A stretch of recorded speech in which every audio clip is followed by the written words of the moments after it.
Welcome back to Streamline Entertainment. It is Marvin speaking. Just a note from Ali Harris and also audio from her as well on the Amy Bradley case about the bridge first. So, which basically opens to cruise ships before they dock.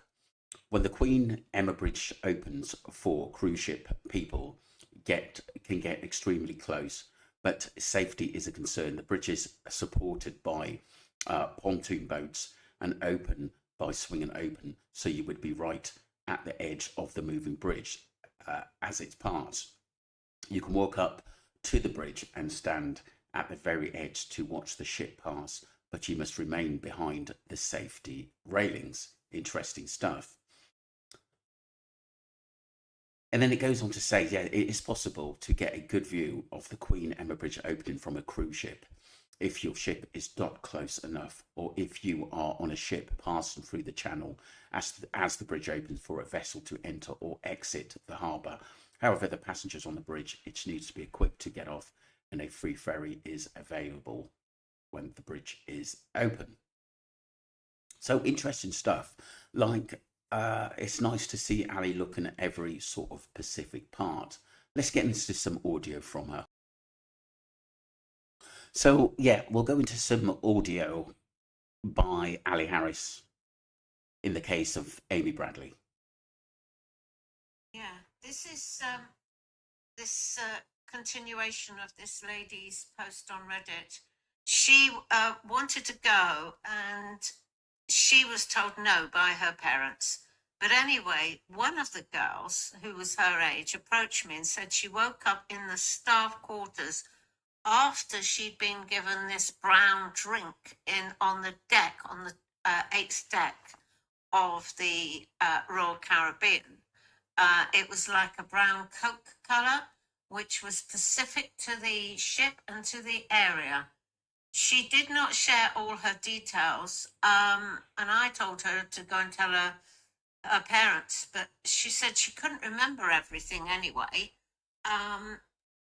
because she was adamant that the only thing that happened to her was that she'd had sex, and she did not remember anything after that. So it seems to me that this went on a lot during, the 1990s, etc. A different chain of events today. So don't put it off. Don't be put off having a cruise. Great points there by Ali Harris. And could there have been sort of rugs, basically in that drink, or date rape rugs to make obviously these women losing their memories and basically not knowing what really happened that night, or thinking that it could have been my fault. Did I get too drunk? But it is quite odd. I mean, look, there's a lot more security now, and because of basically uh, advocates coming out like this. Obviously, Ashley Barnett's mum, who's the president of trying to keep people safe on cruise boats and telling stories that sometimes the cruises will not share because dodgy things have happened. Let's move on, people. The same post here actually um, goes over how she was approached by another girl who said she was woke up in the staff quarters and did not remember anything after drinking some special drink that they make in Coruscant. I will not share all the details. I'll tell you to tell her parents of someone what has happened, but she was adamant she would not do so. She could not remember a lot, and she said, I felt so bad at the time that when I woke up, I couldn't even remember where I was, except that I'd had sex. So that kind of tells you a little bit more about this cruise. This was the ship's culture based on her experience. So, I mean, I just don't know. Cruises change, and it's probably not the same anymore. You don't know sometimes what these basically cruises are about unless you're on them.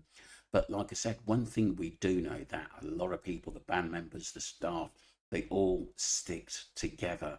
And there are bizarre things where people can't remember what's happening, taking drugs and partying and getting drunk and having sex. Basically, these are big things which went on on cruises for many years. But Ali Harris, she wants to obviously talk about something that Joseph Morris said on audio, well, on one of his videos, should I say? But I'll play the audio. Spritzing and my hair, getting ready to make my appearance on the gangway. We're not going to stop everybody's cruise because there was a missing girl. It's one family's unfortunate incident, but we still had 2,400 people who paid a lot of money. And as cold as that sounds, that's reality. You know, we still had a couple thousand people to entertain and feed. They were still on vacation, so we went back to, normal operating procedure. Life goes on. The cruises go on. So me and Archie just finished watching the Amy is Missing documentary on Netflix, and here's what they didn't tell you. The 1998 disappearance of 23-year-old Amy Bradley from the Royal Caribbean cruise ship Rhapsody of the Seas has gripped true crime fans like me for nearly 3 decades. The Netflix series spotlights suspects like Alistair Yellow Douglas, a band member who saw Amy last, but barely mentions Kirk Detweiler, the cruise director. Yet, Kirk's comments sparked outrage, fueling the chilling possibility Amy was targeted for human trafficking from the start, with whispers that he and Yellow were in on a dark scheme to cover it up. So I'm Joseph Morris, and this is my corgi Archie. Subscribe if you're into cases that keep you up at night, because The thing is about this case, it wouldn't surprise me whether this was organised crime and it was already set up that they'd taken her or that she was ordered for someone and she fit the bill to basically go into that working life, should I say. today we're talking about Kirk's shady role, the suspicions around Yellow, and sightings that scream Amy is still out there. So Amy Bradley, a 23-year-old from Virginia, was on a family vacation with her parents, Ron and Eva, and brother, Brad, aboard the Rhapsody of the Seas, heading to Curacao. On March 23rd, 1998, Amy and Brad hit the ship's nightclub, dancing with passengers and crew, including Blue Orchid band member Alistair Yellow Douglas. And if you remember as well, he was quite touchy-feely and he felt she felt a little bit uncomfortable, and that was one of the reasons why I think her brother was sort of around a bit at the end of the day. And I think there were other people probably taking a shine to Amy as well. By 3:40 a.m., door lock records show Amy returned to her cabin. Her father saw her on the balcony at 5:30 a.m., but by 6 a.m. she was gone, just vanished, leaving only her sandal. Well, it seemed like to me she was waiting for her father to sort of go to bed or was asleep so she can slip out. I believe she did leave that, she didn't drown. I think she did leave that cabin, but I think she'd done it very quickly at the end of the day. And she couldn't have taken that much stuff with her, to be honest with you. But it just seemed like to me she left that cabin very quickly. And polo shirt. Her cigarettes and lighter were missing as well, suggesting she left willingly. Despite searches, Amy just disappeared into thin air. The Bradleys urged the crew to lock down the ship, but it docked in Curacao. A Charlie drill swept the ship at 9 a.m. after passengers disembarked. Her mom pleaded to stop the gangways from going down, but everybody just left the ship and continued on their vacation like nothing ever happened, which caused huge anxiety for the family members. The crew's inaction over this emergency of possibly someone going overboard or being smuggled out of the cruise ship didn't just stop there. They even went ahead and even cleaned the Bradley's cabin before the FBI could do a search. So this fueled cover-up theories and maybe that the cruise employees were all in on it. Ex-users speculate Amy was smuggled off, maybe even in a suitcase. Theories range from Amy falling overboard, which an official has ruled out, saying a body. I think I was told as well that the crew who work for the Rhapsody on the sea, they're the ones that they have a different entrance to get off, and surely they could have put it into something, or they may have given her a sedative, and when she was off the boat, and I do believe the taxi driver was who is dead now, 100% saw Amy, and there were a lot of basically people that saw her on that island at the end of the day, and there wouldn't be a lot of people that looked like Amy all the way back then either. Body would have been found because there's strong currents that pull everything onto the shore. Sleuths for 3 decades believed that Amy was singled out for human trafficking. Her mom said crew members called her a trophy for her striking looks. And the Caribbean was a trafficking hotbed in the 1990s, with the likes of Jeffrey Epstein having his island there. Unverified sightings keep hope alive that Amy's still out there. In August 1998, a Canadian tourist named David Carmichael saw a woman with tattoos that were matching Amy's, which were a Tasmanian devil and gecko tattoos on a... And the thing is about this, great point about tattoos. Why would someone else, another person, have exactly the same tattoos as Amy? Yes, but like I said, because Amy, didn't she have 3 or 4 tattoos across her body at the end of the day, which were, were quite well known? That's striking to me at the end of the day.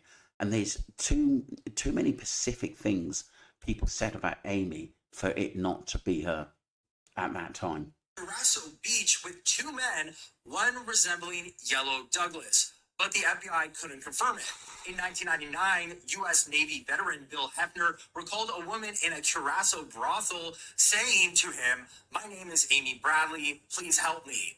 And that adult worker claimed she left the ship for drugs and was trapped. Hefner reported this in 2002 after seeing Amy's photo, but the brothel... That wouldn't surprise me. If she was high or she was given something and she still wanted to get high at the end of the day and go off the boat, and someone like Yellow or someone he knew said, yeah, you can go off and get it, and then they took her, that would make sense to me. Had burned down. In 2005, Judy Moorer reported a distressed woman in a Bridgetown, Barbados restroom. Accompanied by 4 men discussing an illegal deal, Amy asked to see the children. And when Judy got this woman alone in the restroom, the woman whispered that her name was Amy, claiming to be from Virginia. So all those details match up with Amy Bradley. Some speculate the men used the children that Judy overheard the woman talking about to control Amy. So maybe Amy is on this island of Barbados and has kids. That exact year, 2005, of that sighting, a photo of a woman named Jazz on a Caribbean adult website was confirmed by the FBI to be Amy, with their features lining up perfectly. And IP spikes from Bridgetown, Barbados on the Amy Bradley is missing document. And obviously, don't forget, I did a video on that IP address, which was quite bizarre as well.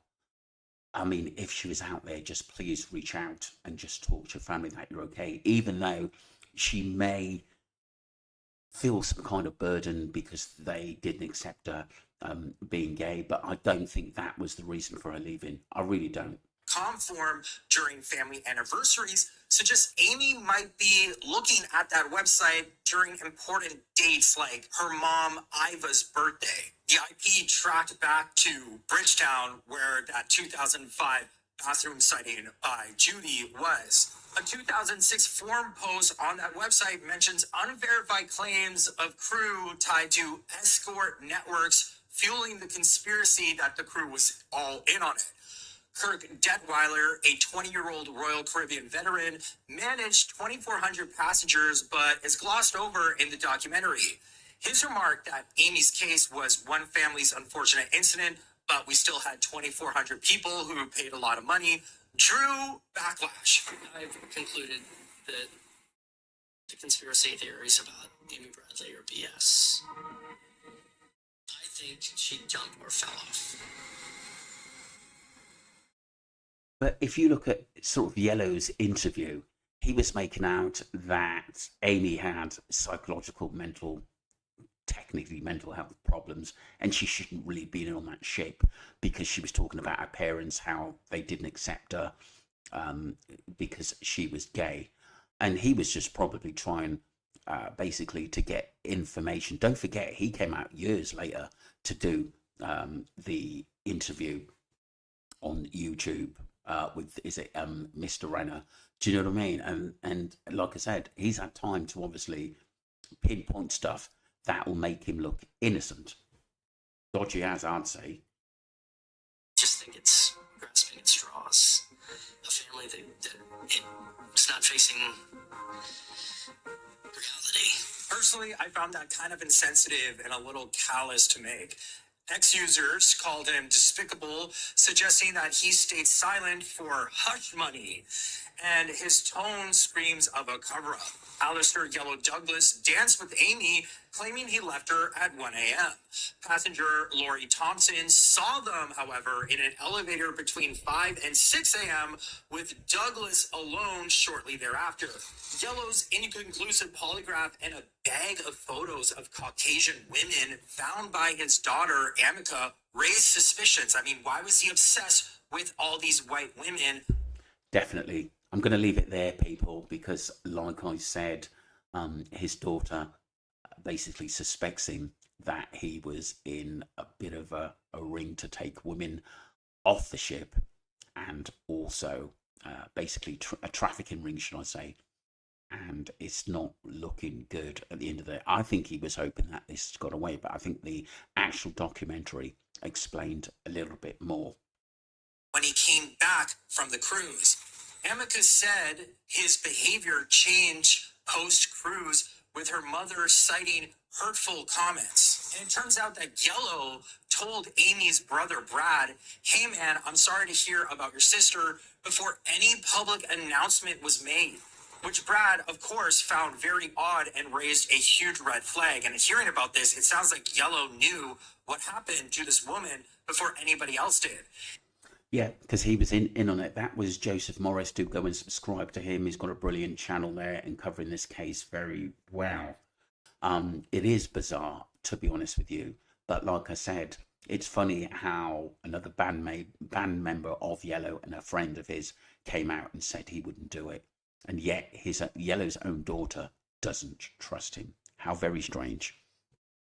Don't forget to subscribe to Streamline Entertainment. Let's hope we get the truth at the end of the day, because someone knows where Amy or what happened to her is. Thank you.